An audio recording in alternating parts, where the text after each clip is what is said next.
आज ये lecture number क्या है?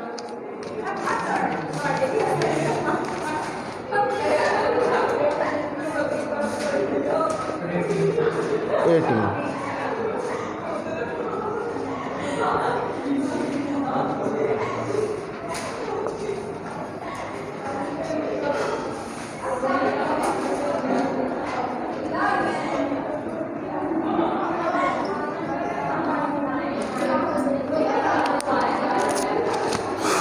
अच्छा, लास्ट टाइम जो है वो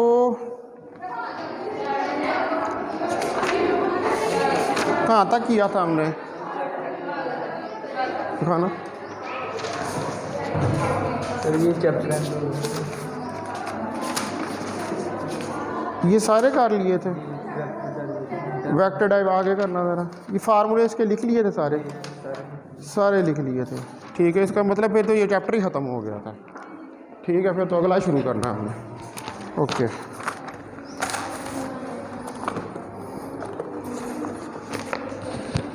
अच्छा नेक्स्ट जो है वो अब इसका ये तो चैप्टर नंबर 1 था। अब चैप्टर नंबर 2 जो है वो हमने स्टार्ट करना है और चैप्टर नंबर 2 जो है वो इलेक्ट्रोस्टैटिक्स का है।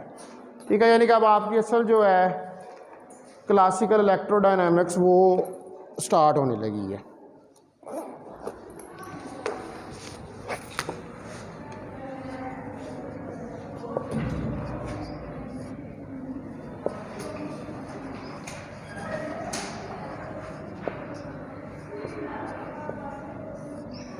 इलेक्ट्रोस्टैटिक्स जो है इसको स्टडी करना है और ये बेसिकली हमने इलेक्ट्रोस्टैटिक इसमें स्टडी करनी है in free space. Electrostatics in free space. Free space का मतलब यह है कि जहाँ पर वैक्यूम हो या एयर हो, ठीक है, मीडियम कोई ना हो, मटेरियल ना हो, डाइलेक्ट्रिक ना हो, तो उसको हम क्या कहते हैं? Free space. अब इलेक्ट्रिक से है और स्टैटिक का मतलब है किसी चीज़ का स्टेशनरी होना। इलेक्ट्रोस्टैटिक यानी कि the electric charge which is at rest, यानी कि that branch of electrodynamics which studies the properties और characteristics of a charge when it is at rest. ये इलेक्ट्रोस्टैटिक आप सेकंड ईयर में जब शुरू करते हैं तो उसमें भी आप पढ़ते हैं 12वां चैप्टर उसका। ठीक है, वहीं से इलेक्ट्रोस्टैटिक स्टार्ट हो जाती है। फिर उसके बाद जब आप EMT के अंदर आए थे तो EMT 1 में भी आपने जो है वो इलेक्ट्रोस्टैटिक्स जो है स्टडी की है। तो अब हम यहाँ पर भी है ये वही चीज़ है, लेकिन थोड़ा सा जो ये है कि इस जगह पर आकर हम ज़रा ज़्यादा डिटेल के अंदर जाकर इसको स्टडी जो है वो करेंगे। तो पहले नंबर पे इसमें जो ये क्लासिकल इलेक्ट्रोडायनामिक्स है इसको डिफाइन करके भी हमें देखना चाहिए कि व्हाट इज़ दैट।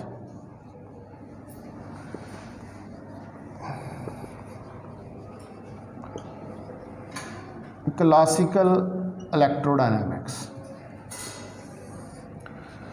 तो पहली बात यह है कि क्लासिकल का लफ्ज़ जो है वो आप यूज़ कर रहे हैं। तो क्लासिकल का लफ्ज़ यूज़ करने का मतलब यह है कि इसमें जो क्वांटम थ्योरी है या जो क्वांटम के इफ़ेक्ट्स हैं क्वांटम फिज़िक्स के, हम उनको इंक्लूड नहीं करेंगे। ठीक है, वैसे जो है एक कोर्स MPhil लेवल पे जाके या वहाँ PhD लेवल पे भी पढ़ाया जाता है, उसको कहते हैं क्वांटम इलेक्ट्रोडायनामिक्स। जिस तरह ये है ना क्लासिकल इलेक्ट्रोडायनामिक्स, उसको हम कहते हैं क्वांटम इलेक्ट्रो, यानी कि वहाँ पर क्वांटम इफेक्ट्स जो हैं उनको आप इंक्लूड। अब वैसे बेसिकली तो ये है कि जब आप चार्जेस की बात करते हैं तो चार्जेस की बात करते हुए हमारे ज़हन के अंदर प्रोटॉन, इलेक्ट्रॉन, इनका फ़ौरन ये पार्टिकल्स जो हैं ये ज़हन में आते हैं।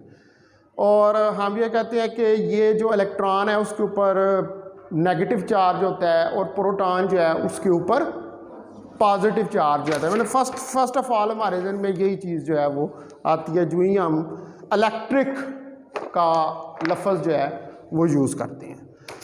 तो क्लासिकल इलेक्ट्रोडायनामिक्स जो है ये इसको हम क्लासिकल इलेक्ट्रोमैग्नेटिज्म का नाम भी देते हैं, क्योंकि डायनामिक्स का मतलब ये होता है कि जब तो कोई चीज़ स्टेशनरी हो, रुकी हुई है, तो उस वक्त तो आप उसकी डायनामिक्स को स्टडी नहीं कर रहे होते। डायनामिक्स क्या होती है कि अगर कोई चीज़ जो है वो मूव करना शुरू कर दे तो उसकी मूवमेंट के काजेज क्या हैं। अब न्यूटन के जो 3 लॉज हैं, फर्स्ट सेकंड और थर्ड लॉ, वो बेसिकली आपको क्या इंफॉर्मेशन दे रहे होते हैं डायनामिक्स के बारे में, कि अगर किसी ऑब्जेक्ट के अंदर मोशन जो है वो स्टार्ट होती है तो ऑब्जेक्ट में मोशन के स्टार्ट होने की वजह क्या है? क्या है? फोर्स है। F इजिकल टू एम में फोर्स लगेगी किसी ऑब्जेक्ट के ऊपर तो उसके अंदर एक्सेलरेशन जो है वो पैदा होगा उसके अंदर, ठीक है। F12 is minus F21, action and reaction forces, ठीक है। और पहला जो है वो इनर्शिया का है कि कोई बॉडी जो है अगर वो स्टेट ऑफ रेस्ट के अंदर है तो स्टेट ऑफ रेस्ट में ही रहने की कोशिश करेगी, यहाँ वो अगर मूव कर रही है तो फिर कांस्टेंट वेलोसिटी की तरफ मूव करती रहेगी जब तक कि उसके ऊपर कोई फोर्स एक्ट नहीं करती।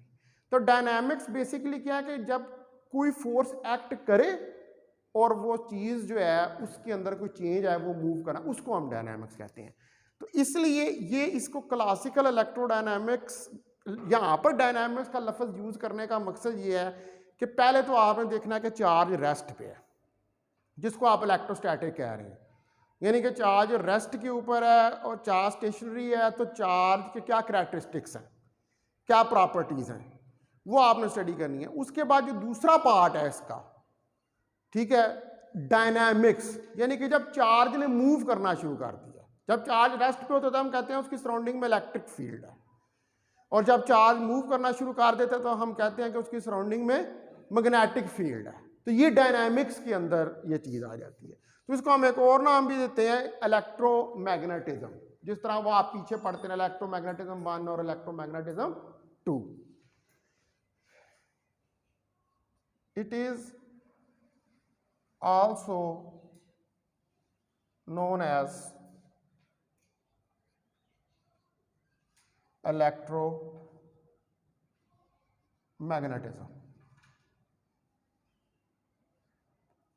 तो इसको हम इलेक्ट्रोमैग्नेटिज्म का नाम भी देते हैं, यानी कि इसमें इलेक्ट्रिक और मैग्नेटिक दोनों चीज़ें जो हैं वो आ रही होती हैं। तो ये जो है ब्रांच है फिजिक्स की, this branch of physics studies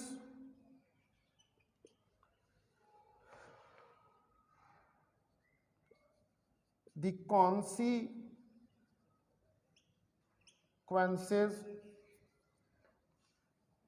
of the electromagnetic forces, ठीक है। इसमें बेसिकली आप जो इलेक्ट्रोमैग्नेटिक फोर्सेस हैं उनके कॉन्सिक्वेंसेस को, यानी कि उनके रिजल्ट्स को, उनके जो नतीजे निकल रहे होते हैं उनको आप स्टडी करते हैं बिटवीन इलेक्ट्रिक चार्जेस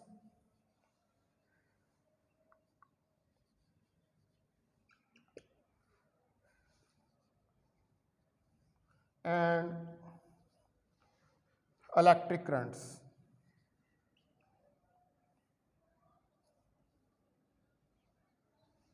और इलेक्ट्रिक करंट्स के, ठीक है जी। तो इलेक्ट्रिक करंट कब कॉन्स्टिट्यूट होती है, इलेक्ट्रिक करंट कब प्रोड्यूस होती है? जब चार्ज मूव करना शुरू करता है।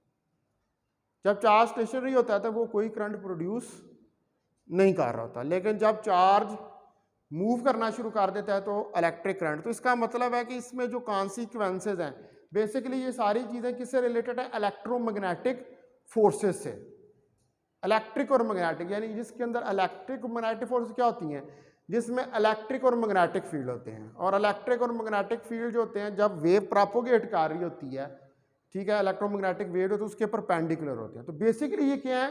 ये इलेक्ट्रोमैग्नेटिक फोर्सेज हैं। इलेक्ट्रोमैग्नेटिक फोर्सेज यानी कि इलेक्ट्रिक फोर्स भी है और उसके अंदर मैग्नेटिक फोर्स भी है, दोनों फोर्सेज जो हैं वो इंक्लूडेड हैं। तो ये हमें it provides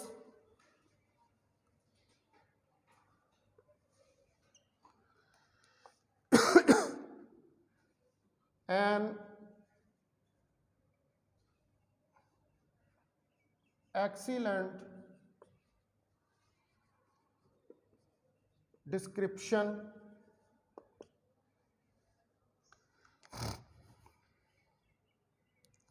of electromagnetic process.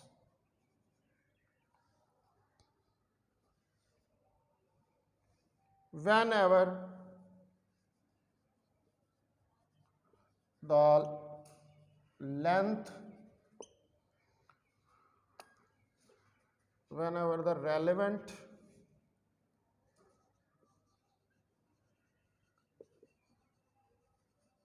length scales and field strengths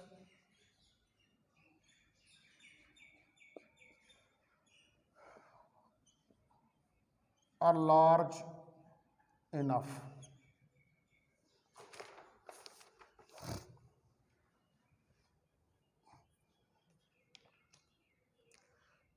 that the quantum mechanical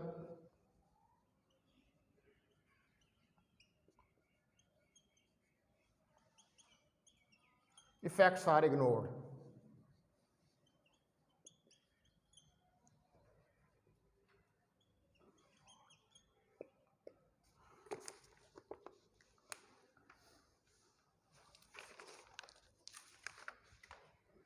ठीक है जी। तो यहाँ पर अब इसमें आप जो इलेक्ट्रोमैग्नेटिक प्रोसेस है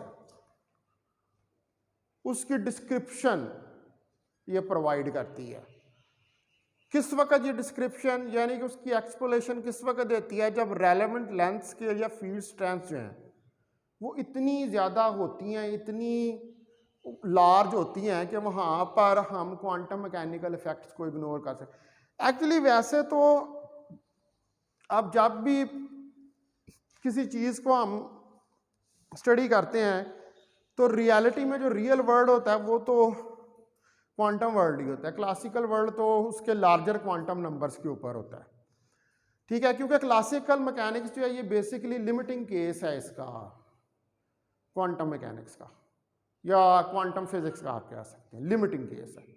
यानी कि जो को आप कॉरस्पॉन्डेंस प्रिंसिपल पढ़ते हैं वहाँ पे आप लिमिट लगा देते हैं तो उसके नतीजे में आप क्लासिकल मैकेनिक्स को स्टडी करें। तो हम बेसिकली पहले हम मैक्रो लेवल के ऊपर चीज़ों को स्टडी करते हैं, क्योंकि मैक्रो लेवल के ऊपर चीज़ों को स्टडी करना, ऑब्जर्व करना, उनकी डिस्क्रिप्शन देना आसान है एज़ कंपेयर टू कि आप उसको माइक्रो लेवल पर चले जाएं और माइक्रो लेवल के ऊपर जाकर सारे रूल्स जो हैं वो क्या होते हैं क्वांटम मैकेनिक्स में या क्वांटम फिजिक्स में चेंज हो जाता है। जब आपने मॉडर्न फिजिक्स का कोर्स पढ़ा था तो उसके अंदर हमने ये चीज़ें जो है उनको स्टडी की है। तो अभी इस कोर्स के अंदर ये जो क्लासिकल इलेक्ट्रोडायनामिक्स का कोर्स है इसमें हम बेसिकली जो है वो लार्जर लेवल के ऊपर रहकर इलेक्ट्रिक चार्ज और इलेक्ट्रिक चार्ज की प्रॉपर्टीज़ जो हैं उनको क्या करेंगे, स्टडी करेंगे। ठीक है, उसके बाद अब ये तो होगी क्लासिकल इलेक्ट्रोडायनामिक्स। उसके बाद देखते हैं इलेक्ट्रोस्टैटिक्स।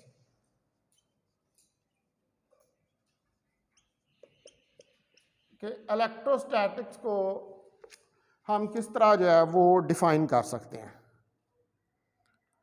तो अब ये जो वर्ड है इलेक्ट्रोस्टैटिक,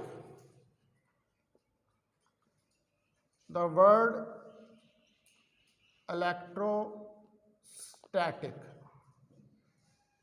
ये जो वर्ड आप यूज कर रहे हैं यहाँ पे electrostatic, deals with the study, deal with the study of those forces। ठीक है, ये उन फोर्सेस, फील्ड्स और पोटेंशियल्स, फील्ड्स एंड पोटेंशियल्स, ठीक है, ये डील करता है उन फोर्सेस के साथ, फील्ड्स के साथ और पोटेंशियल्स के साथ that rise from charges at rest. ठीक है,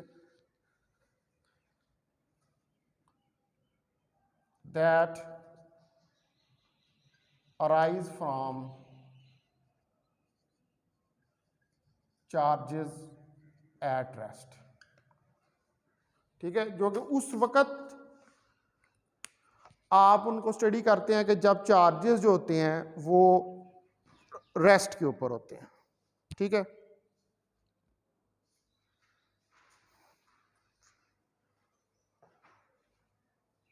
क्या क्या चीजें, force, field, force actually field से रिलेटेड होता है, उसके बाद potential, potential mean potential energy. ठीक है, तो ये सारी चीजें जो हैं इनको हमने किस वक्त स्टडी करना है, जब चार्ज रेस्ट के ऊपर है, when the charge is not moving, electrostatic, electric charge at rest, static rest. जब इलेक्ट्रिक चार्ज रेस्ट है तो उस इलेक्ट्रिक चार्ज की वजह से आपके पास क्या पोटेंशियल है, आपके पास क्या फोर्स है और क्या फील्ड है। यानी कि वो जो चार्ज रेस्ट के ऊपर है उसकी सराउंडिंग में फील्ड, जिधर पड़ा हुआ है उसका पोटेंशियल और फोर्स, उसकी वजह से।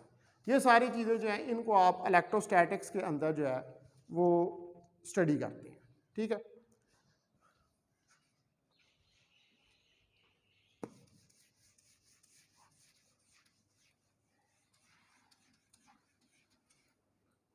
नो अब यहां पर जो लफ्ज हमने यूज किया स्टैटिक, ठीक है, इन फिजिक्स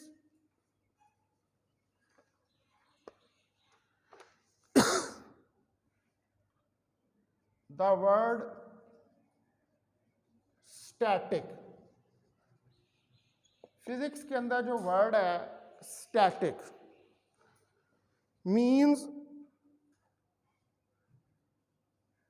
सिचुएशन। इससे मुराद ये है कि ऐसी situation that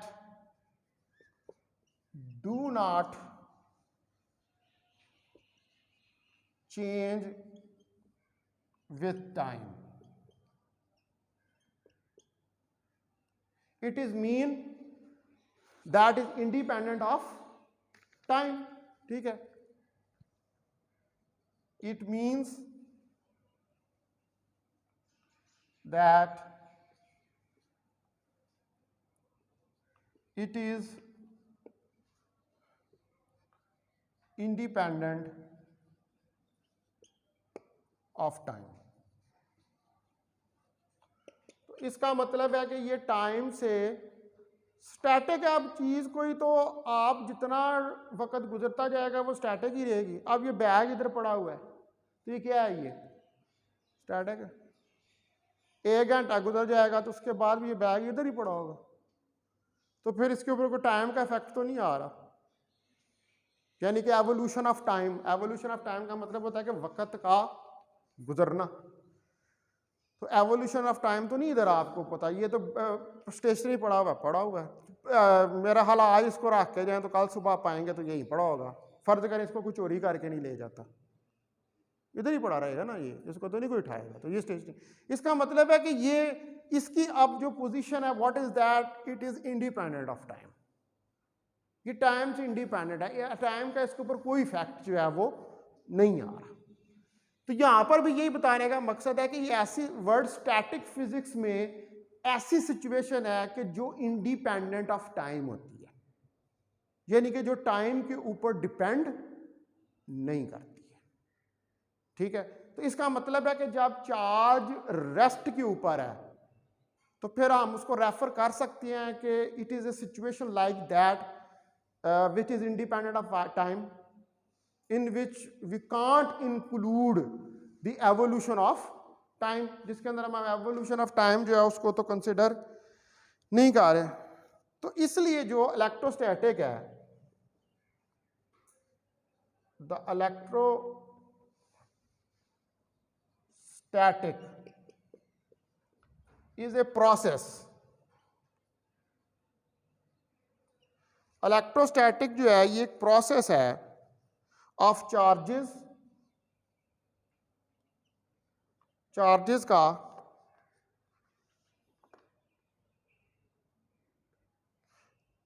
which are independent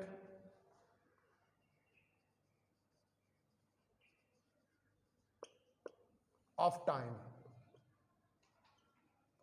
ठीक है, जो कि टाइम से इंडिपेंडेंट है ऐसे चार्जेस।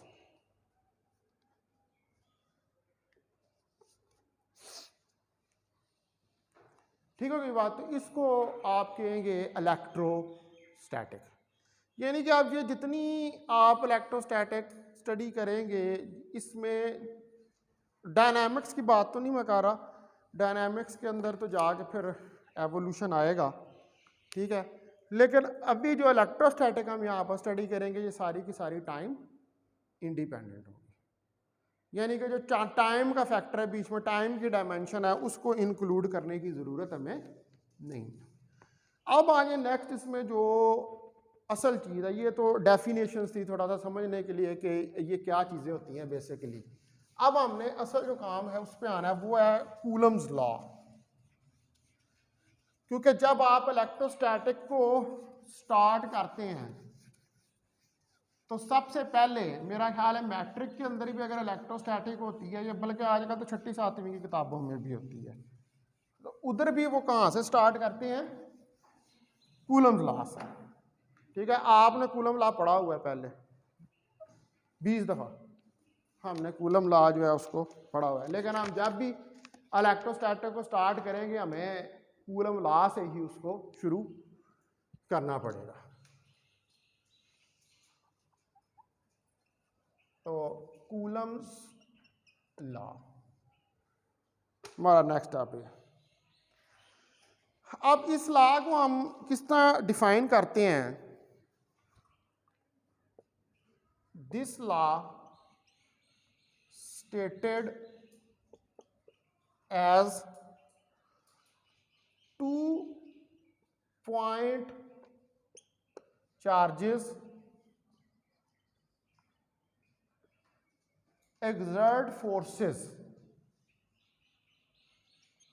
2 पॉइंट चार्जेस जो हैं वो exert करते हैं फोर्सेस ऑन ईच अदर, एक दूसरे के ऊपर।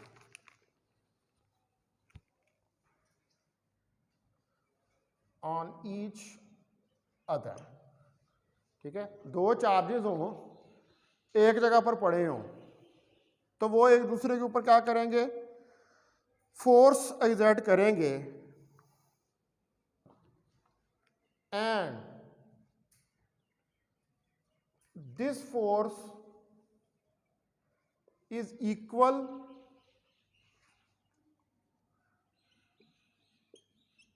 to the product of charges, और ये फोर्स जो है ये इक्वल है प्रोडक्ट ऑफ चार्जेस से, एंड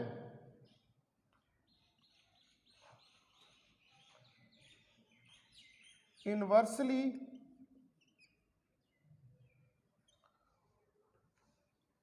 proportional to the,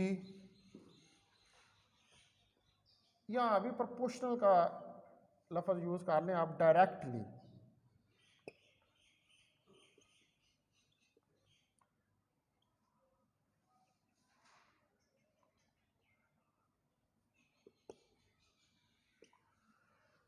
ठीक है, directly proportional to the product charges and inversely proportional to the square of the distance,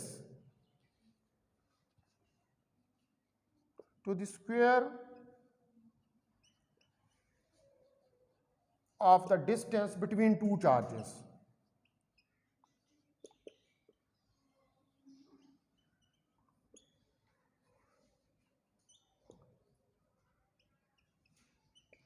तो ये हमारे पास स्टेटमेंट है इसकी, यानी कि अगर 2 चार्जेस जो हैं पॉइंट चार्जेस, वो एग्जर्ट करें फोर्स एक दूसरे के ऊपर, तो वो फोर्स जो है वो डायरेक्टली प्रोपोर्शनल होगी प्रोडक्ट ऑफ चार्जेस के, और इनवर्सली प्रोपोर्शनल होगी स्क्वायर ऑफ द डिस्टेंस के बिटवीन, जो उन दो चार्जेस के दरमियान में डिस्टेंस है। मिसाल के तौर पर आप अगर यहाँ पे फिगर बनाएं कि ये एक चार्ज Q1 है और ये एक चार्ज Q2 है, ठीक है, तो ये ओरिजिन है, यहाँ से ये वेक्टर और ये वेक्टर, ठीक है, ये वेक्टर R2, ये वेक्टर R1, तो R1 minus R2 is equal to R12,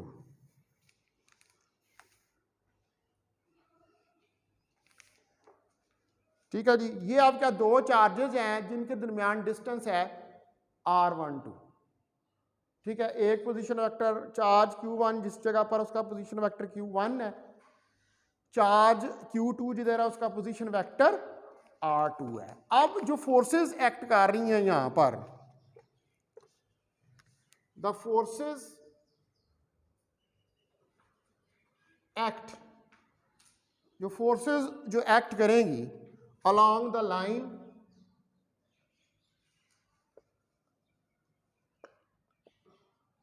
joining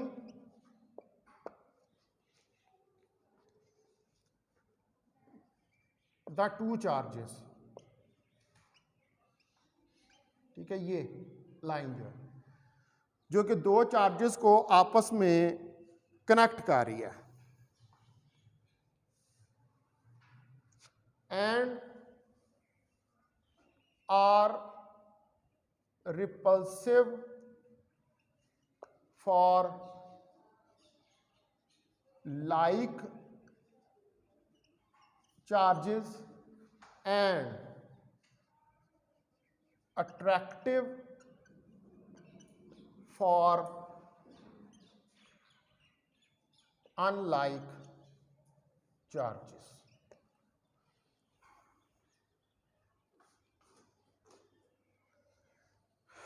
ठीक है, तो ये आपके पास रिपल्सिव होंगी लाइक चार्जेस के लिए, और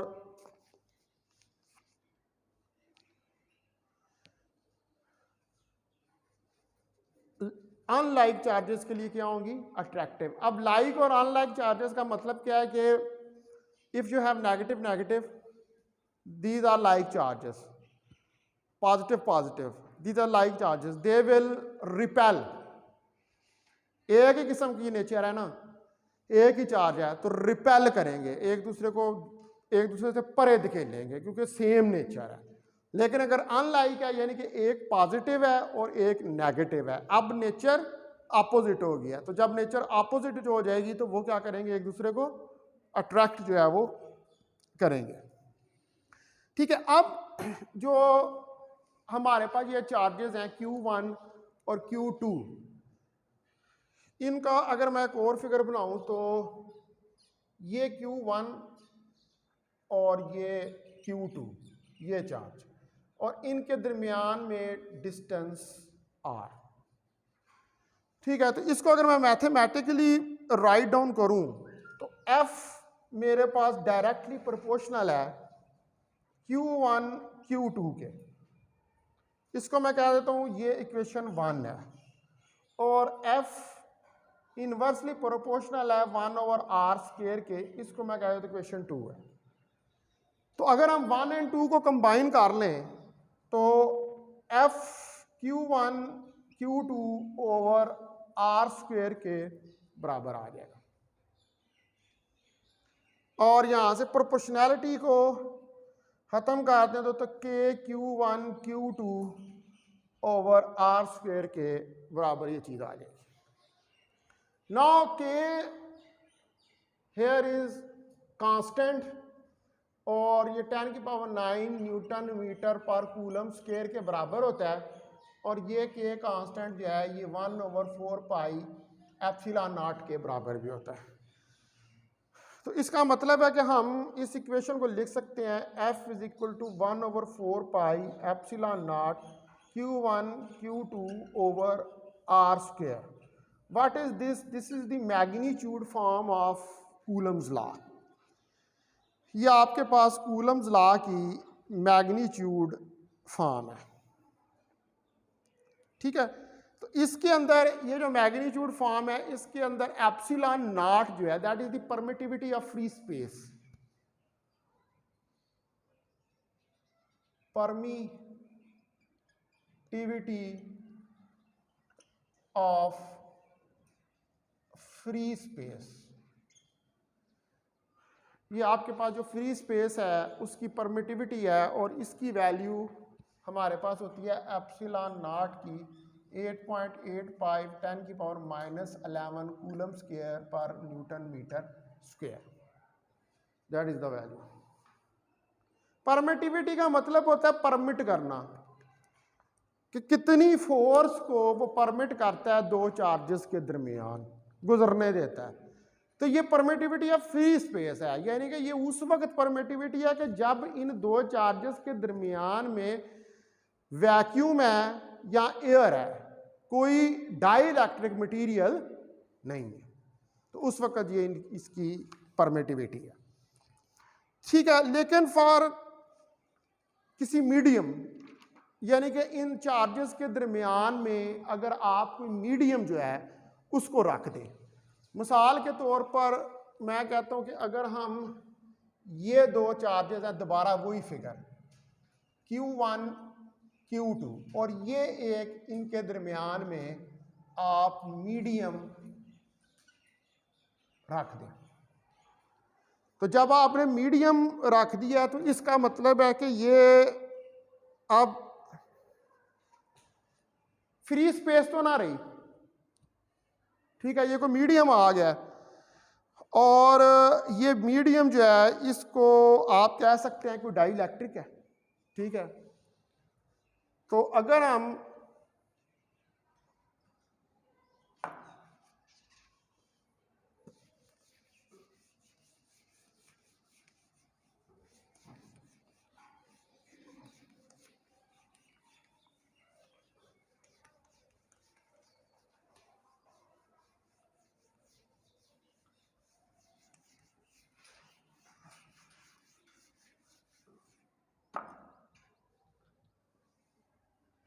if we place a medium between two charges like a dielectric,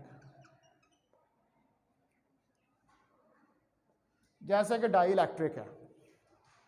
dielectric जो होता है इसकी प्रॉपर्टीज सिमिलर टू इंसुलेटर होती हैं, but actually it is not an insulator, होता नहीं है इंसुलेटर, लेकिन प्रॉपर्टीज इसकी इंसुलेटर से मिलती हैं। तो अगर आपको डाइइलेक्ट्रिक रख देते हैं तो फिर हमारे पास F1/4 pi epsilon naught epsilon ये आ जाएगा,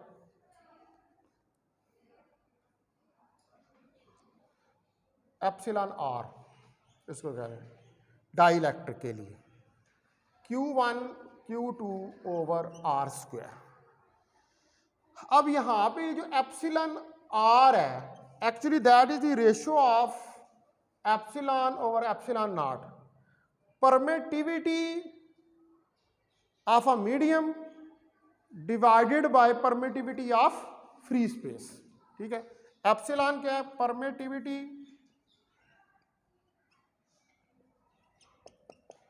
of a medium divided by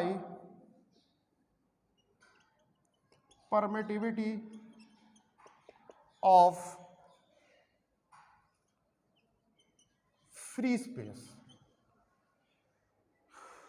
ठीक है। तो यहां से हम जो है वो वैल्यू अगर एप्सिलॉन की निकाल लें, यानी कि इसको इसमें पुट कर दें एप्सिलॉन आर को, तो F1/4 pi epsilon naught epsilon over epsilon not Q1 Q2 over R square. तो ये एप्सिलॉन एप्सिलॉन से कट जाएगा, तो F is equal to 1/4 epsilon Q1 Q2 over R square. अब ये क्या है, Coulomb's law in the presence of medium. It is a Coulomb law in the presence of a medium। तो ये हमारे पास कूलम लॉ है इन the presence of a medium, medium की presence में। अभी ये मैग्नीट्यूड फॉर्म में हम इसको जो है वो राइट डाउन जो है वो कर रहे हैं, ठीक है, मैग्नीट्यूड फॉर्म में इसको लिखना, अभी वेक्टर फॉर्म में नहीं गए। अब नेक्स्ट जो चीज़ हमने स्टडी करनी है वो यही करनी है कि इसकी वेक्टर फॉर्म जो है वो हमारे पास क्या होगी। Vector form of coulomb law, ठीक है जी। अब हमने वेक्टर फॉर्म जो है कूलम लॉ की उसको स्टडी करना है। तो आप कंसिडर करें कि हमारे पास दो चार्जेस हैं Q1 और Q2 और वो सेपरेटेड हैं by distance r। Consider two charges Q1 and Q2 which are separated by distance r, जो कि डिस्टेंस r से सेपरेटेड है। अब मैं यहाँ पर फिगर्स बनाता हूँ, 3 फिगर्स बनाऊंगा इसको एक्सप्लेन करने के लिए।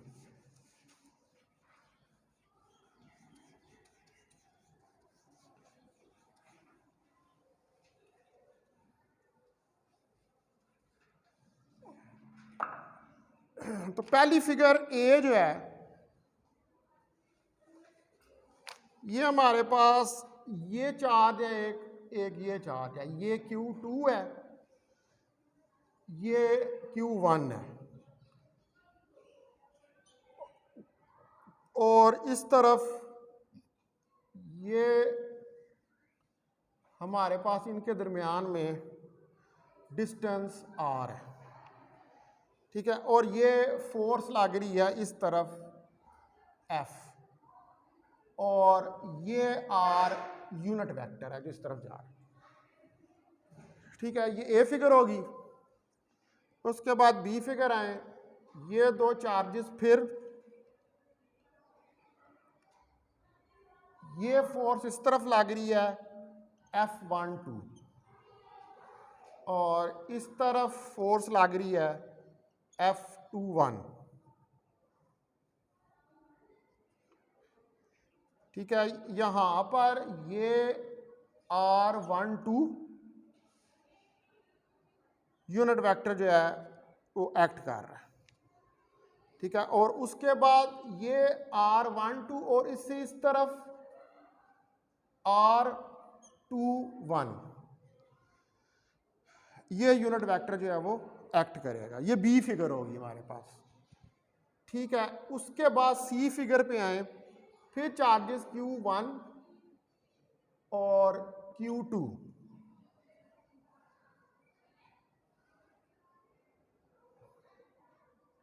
अब ये फोर्स लग रही है F12,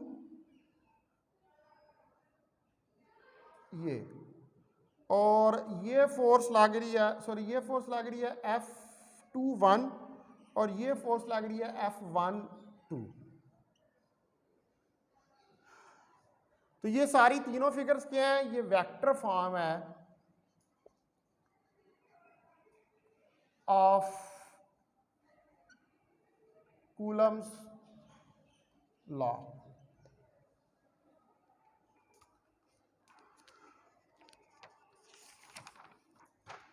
ठीक है जी, ये 3 फिगर आप डिस्क्राइब कर रही हैं। अब जो फोर्स है जो एक पार्टिकल एग्जर्ट करता है दूसरे पार्टिकल के ऊपर, यानी कि जो Q1 Q2 पे लगाएगा या Q2 Q1 के ऊपर लगाएगा। Let us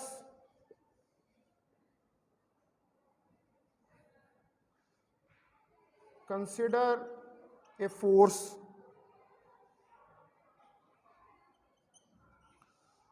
on a particle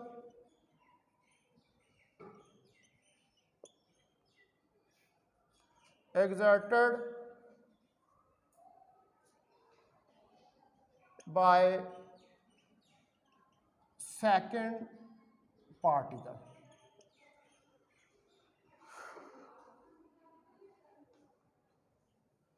F12।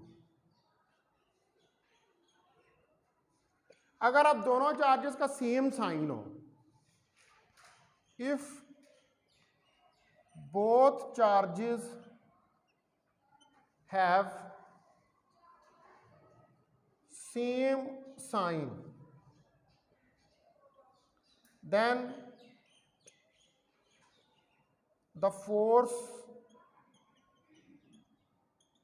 will be repulsive।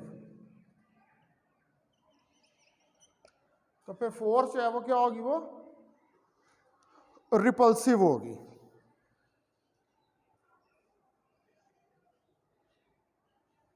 जैसे कि आप इस फिगर बी के अंदर जो है वो देख सकते हैं, ठीक है। F12 और F21, ठीक है, ये भी ये जा रही है F12 और ये भी F121 और F12, ये रिपल्सिव है as shown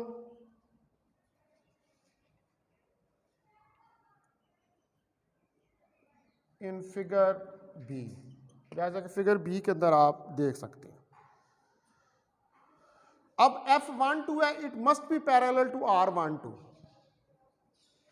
F12 must be parallel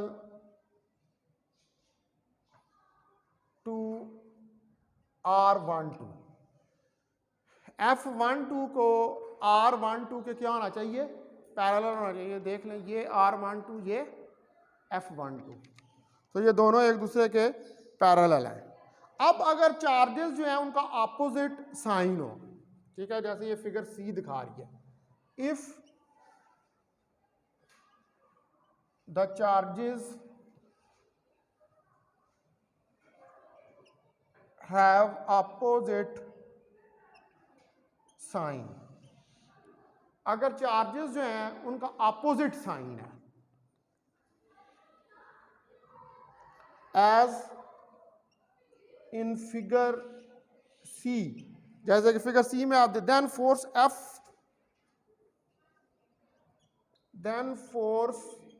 F12 is attractive, ये अट्रैक्टिव होगी एंड एंटी पैरेलल।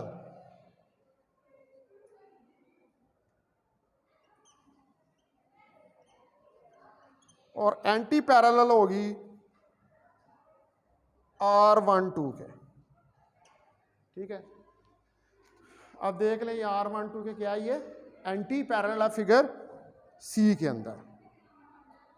अच्छा, अब अगर मैं इनको वेक्टर फॉर्म के अंदर, अब मैथमेटिकल फॉर्म में मैं इन फोर्सेस को राइट डाउन करूं, तो F12 1/4 pi epsilon not Q1 Q2 over R square R12, ये एक इक्वेशन आ जाएगी। और F21 1/4 pi epsilon not Q1 Q2 over R square R21, ये दूसरी इक्वेशन हमारे पास आ जाएगी। तो अब चूंकि R12 बराबर है माइनस R21 के, ठीक है, दोनों अपोजिट डायरेक्शन में है ना, ये यूनिट वेक्टर्स जो हैं।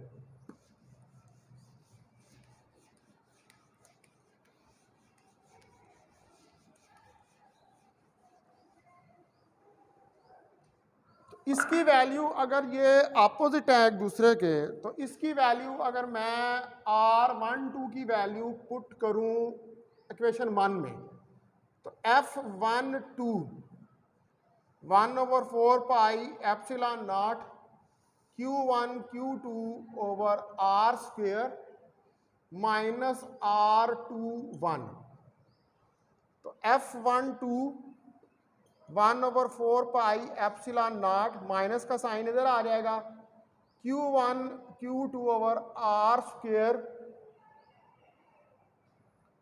R21। अब ये वाला पोर्शन किसके बराबर है? इक्वेशन 2 के, और इक्वेशन 2 के F21, यानी कि F12 is equal to minus F21।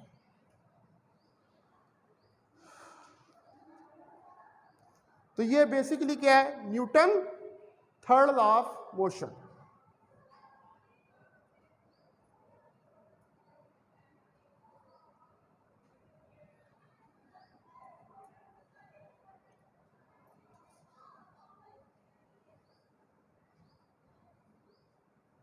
तो ये आपके पास न्यूटन का थर्ड लॉ ऑफ मोशन जो है वो आ जाएगा।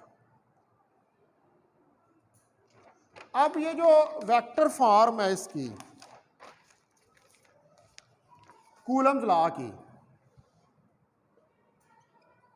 The vector form of coulomb law is useful. ये यूजफुल है, ठीक है, because it gives the information, क्योंकि ये आपको इंफॉर्मेशन देती है about the direction of force.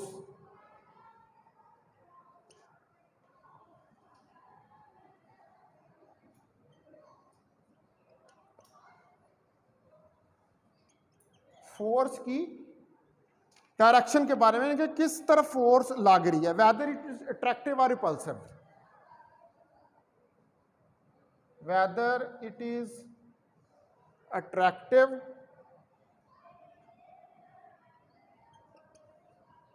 और रिपल्सिव, कि ये अट्रैक्टिव है या रिपल्सिव है।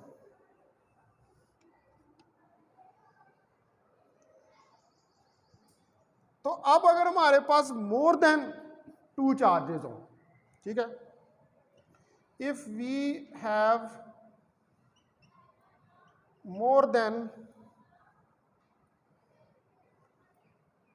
2 चार्जेस, अगर हमारे पास 2 से ज्यादा चार्जेस हो, तो फोर्स जो एक पार्टिकल के ऊपर लग रही है, ठीक है, the force on one particle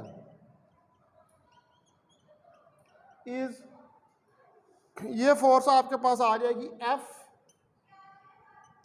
F12 plus F13 और प्लस F14।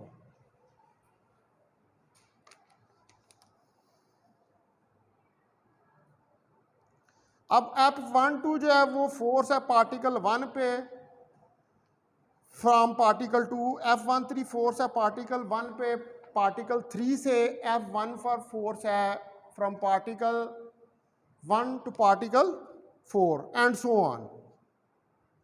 तो अब आपने यहाँ पर क्या किया कि प्रिंसिपल ऑफ सुपरपोजिशन जो है वो अप्लाई किया है किसके ऊपर, यानी कि अगर मैं इसको कहूँ कि ये कोई इक्वेशन नंबर ए है, तो ये जो इक्वेशन नंबर ए है, ये आपकी टिक टिक मुझे डिस्टर्ब कर रही है। आप रजिस्टर दिखाएं मुझे, bring your register, come here.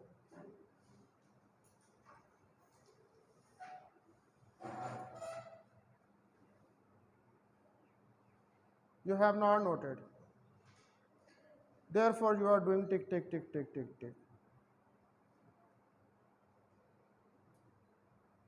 अगर ये कोई लड़का होता ना तो भला उसके साथ मैंने क्या करना था? दानिश अगर तुम होते तो ये रजिस्टर मैंने तुम्हारे मुंह पे मारना था और मुंह पे मार के मैंने कमरे से बाहर निकाल दिया।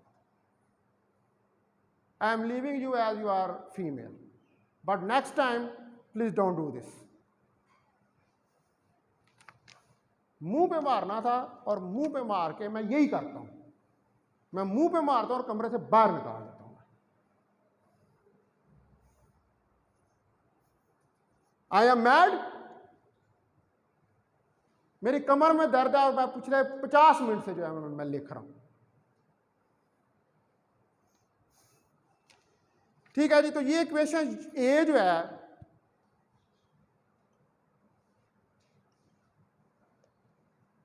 is basically a principle of superposition। ठीक है, यहाँ पे इस इक्वेशन में क्लियरली आपको पता लग रहा है 1 2 पे फोर्स लगा रहा है, 1 3 पे लगा रहा है, 1 4 के ऊपर, जितने मर्जी ले लो यार, एंड सो ऑन की चली जाएगी। ये तो आप जितने मर्जी आप चार्जेस जो उठा के ले लें तो वहाँ तक ये सारी फोर्स जो है इसके ऊपर लगेगी। ठीक है, अभी भी ये कंप्लीट नहीं हुआ, इसमें कुछ फेलियर्स होते हैं कूलम्स ला के, कुछ इंपॉर्टेंट सिग्निफिकेंस होती है, वो फिर अब टाइम जो है वो ओवर हो रहा है तो मैं इसको अब यहाँ पर रोक रहा हूँ। वो फिर बकिया जो है मैं कल उसको डिस्कस करूँगा।